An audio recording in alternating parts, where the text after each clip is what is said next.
Hi అండి, అందరు బాగున్నారా? Welcome to my channel. ఈరోజు అయితే బఠానీ వంకాయ కర్రీ చేస్తున్నానండి. మీకు నచ్చితే ఒక్కసారి ట్రై చేయండి, చాలా బాగుంటుంది. రైస్, చపాతి దేంట్లో అయినా టేస్టీగా ఉంటుందండి. ముందుగా ఆయిల్లో పోపు వేసుకోవాలి. ఆనియన్స్, పచ్చిమిర్చి అయితే కొంచెం వేగిన తర్వాత బంగాళదుంపని కూడా ఒకటి ఉంటే వేసాను, లేకపోతే లేదండి.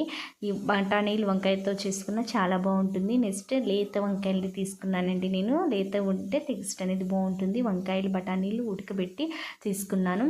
అది వేసిన తర్వాత కొంచెం ఉప్పు వేసి మగ్గించుకోవాలి. మీడియం సైజ్ 3 టమాటాలు వేసుకొని టమాటాలు మగ్గిన తర్వాత మీ టేస్ట్కి తగ్గట్టుగా కారం యాడ్ చేసుకోవచ్చు. ఒక అర టీ స్పూన్ పసుపు వేసి పచ్చి వాసన పోయేంత వరకు మగ్గించుకోవాలి. 1 టేబుల్ స్పూన్ ఎండి కొబ్బరి పొడి అండి, 1 టేబుల్ స్పూన్ ధనియా పొడి అయితే సరిపోతుంది. ఇదంతా కలుపుకొని కొంచెం మగ్గిన తర్వాత మీ టేస్ట్కి తగ్గట్టుగా ఉప్పు అయితే యాడ్ చేసుకోవచ్చు. మన బఠానీ వంకాయ కర్రీ అయితే రెడీ అయిపోయిందండి. చాలా బాగుంటుంది. మీకు నచ్చితే లైక్ చేయండి, షేర్ చేయండి, సబ్స్క్రైబ్ చేసుకోండి. Please bye.